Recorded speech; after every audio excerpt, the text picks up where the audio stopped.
ఏది విత్తుతారో అదే కోస్తారు అని అంటారు. మరి జగన్మోహన్ రెడ్డి గారు హత్య రాజకీయాలు చేశారు, గొడ్డలి రాజకీయాలు చేశారు, హత్య చేయించిన వాళ్ళతో భుజాలు రాసుకొని తిరిగారు, సొంత చెల్లెళ్ళకే వెన్నుపోటు పొడిచారు. 5 కోట్ల మంది ఆంధ్ర రాష్ట్ర ప్రజలకు బీజేపీ పార్టీకి ప్రత్యేక హోదాను తాకట్టు పెట్టారు. ఈరోజు జగన్మోహన్ రెడ్డి గారు ఢిల్లీలో ధర్నా చేస్తారా? ప్రత్యేక హోదా కోసం ఎందుకు చేయలేదండి ధర్నాలు?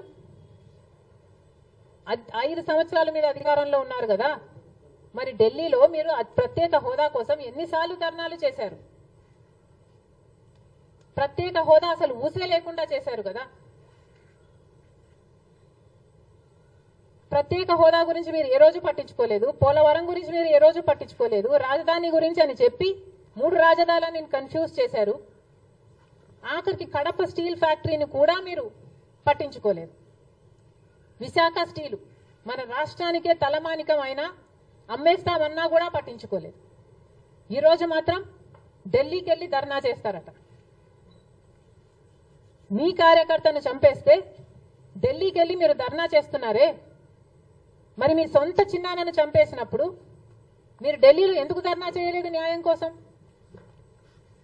జగన్మోహన్ రెడ్డి గారు సమాధానం చెప్పాలి. ఒకవైపు ఇక్కడ అసెంబ్లీ జరుగుతుంది.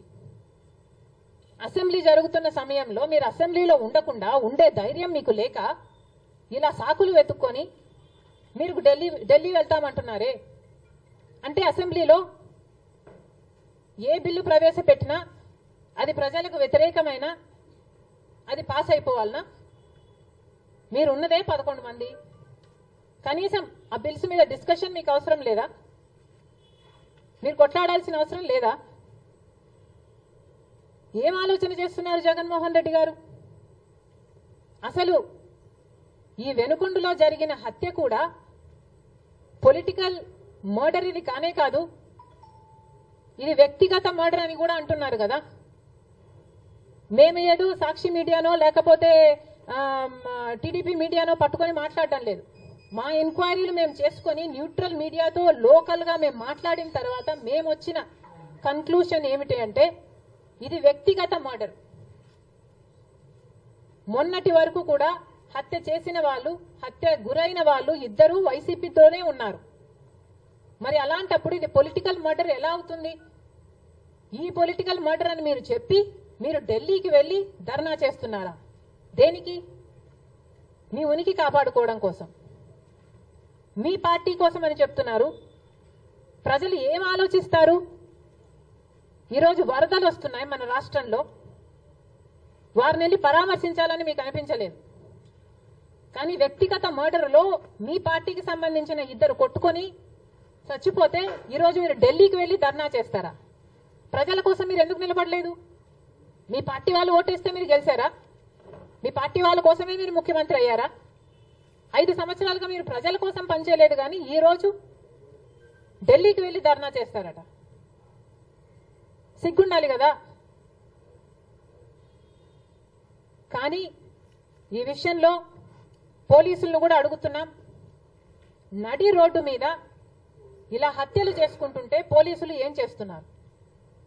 ఆంధ్ర రాష్ట్ర పోలీసులుగా మీ బాధ్యత కాదా లా అండ్ ఆర్డర్ మెయింటైన్ చేయడం? ముఖ్యమంత్రి గారు, డిప్యూటీ ముఖ్యమంత్రి గారు చంద్రబాబు గారు, పవన్ కళ్యాణ్ గారిని కూడా ప్రశ్నిస్తున్నాం. మీ హయాంలో నడి రోడ్డు మీద ఇలా మర్డర్లు జరిగితే మీరు బాధ్యులు కారా? మీకు ఆపాల్సిన బాధ్యత లేదా? లా అండ్ ఆర్డర్ ఉన్నట్టా చచ్చిపోయినట్టా మన రాష్ట్రంలో? మళ్ళీ చెప్తున్నాం, మీరు జోక్యం చేసుకోండి, ఇలాంటివి కాకుండా చూసుకోండి. పోలీసులు కూడా అప్రమత్తంగా ఉండాలి. ఈ లా అండ్ ఆర్డర్ సిచ్యువేషన్ ని కంట్రోల్ చేయాల్సిన బాధ్యత పోలీసులకు ఉంది, ముఖ్యమంత్రికి ఉంది, డిప్యూటీ చీఫ్ మినిస్టర్కి ఉంది. దయచేసి మళ్ళీ ఇలాంటివి జరగకుండా చూడండి. Thank you.